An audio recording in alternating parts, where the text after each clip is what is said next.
Seharusnya kan kalau kita udah kenal sunnah gitu Ustadz, suami itu juga nggak mau marah-marah lagi gitu kan Ustadz. Nah, Sampai anak nih nggak terima gitu Ustadz kalau dia marah-marah sama anak cuman gara-gara hal kecil aja gitu Ustadz, sampai hampir mau pisah gitu Ustadz. Solusinya gimana ya Ustadz siap. supaya Ya jamaah, nih rumah tangga tuh ada banyak masalah yang mungkin kita tidak mendengarnya. Oh, subhanallah, alhamdulillah, namanya rumah itu ada temboknya. Kadang-kala ada suara-suara keluar dari jendela, ada suara keluar dari pintu atau dari bawah pintu tentang keributan yang terjadi di sana. Apa yang harus dilakukan supaya tidak terjadi keributan? Penyebab keributan itu adalah melihat kepada kesalahan, melihat kepada kekurangan.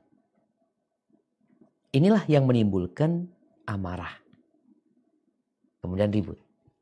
Nanti tadi disebutkan masalahnya sepele. Nah, maka sekarang dirubah cara berpikirnya. Apa yang dilihat dari pasangan hidupmu, lihatlah kepada kelebihan dia. Sehingga kesalahan dia akan tertutupin. Karena Ana yakin suami anti memiliki banyak kelebihan. Dan anti pun sebagai manusia memiliki kelebihan. Jangan melihat kepada kekurangannya. Itu yang pertama. Lihatlah kepada kelebihan suami. Apalagi anti katakan anti punya beban moral. Bagaimana tetangga-tetangga yang melihat ini keluarga yang menikah di atas sunnah, mereka udah paham sunnah, tapi ribut sampai terdengar sama keluarga. Jangan sampai akhirnya anti menjadi penyebab rusaknya citra sunnah ini gara-gara keributan yang dilakukan. Yang kedua, kalau suami marah, maka anti diam. Jangan jawab. Walaupun anti merasa, oh masalahnya remeh. Urusan remeh, urusan kecil, sepele. Tapi kalau sedang marah suami, anti diam. Ustaz, dia yang salah. Nah, biar dia yang salah. Tapi anti jangan menambahin kesalahan. Udah tahu suaminya salah, marah-marahnya salah, engkau kasih bensin, terbakar dia. Biarin dia. Karena subhanallah jamaah, kita tahu yang namanya api.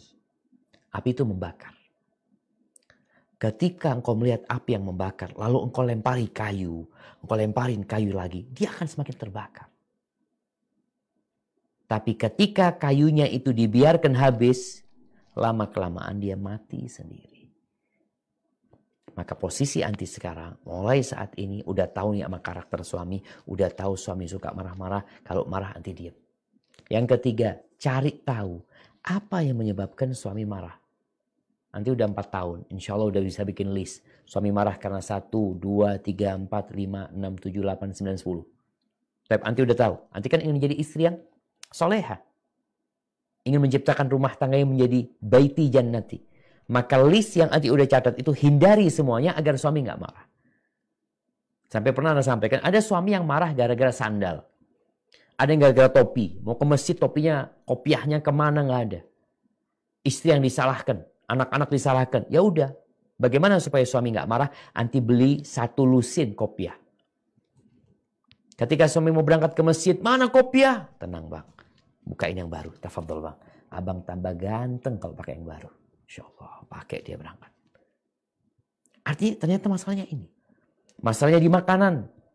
Kalau sudah tahu masalahnya di makanan, jangan pernah makanan itu telat. Usah telat gara-gara ini, nggak ada alasan. Anti berusaha untuk memperbaiki. Karena yang bertanya anti, maka Anda memberi nasihat kepada anti.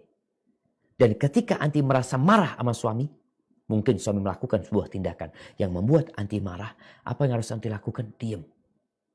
Idza ghadiba ahadukum falyasut. Kalau sedang marah, diam.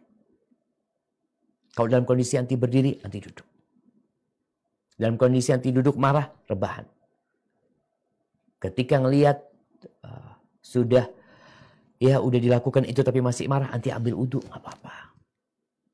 Jadi berusaha untuk menjadi pihak yang mendinginkan di rumah tersebut. Sambil ngobrol sama suami, duduk sama suami, minta nasihat sama suami, tetap engkau taruh suamimu di posisi sebagai pemimpin. Dia pemimpin di rumahmu. Tugasmu sami'na wa ata'na. Kalau dipanggil suami jangan pernah mengatakan tunggu. Tapi tinggalkan pekerjaanmu demi untuk datang menyambut panggilan suami. Hada wallahu a'lam bissawab.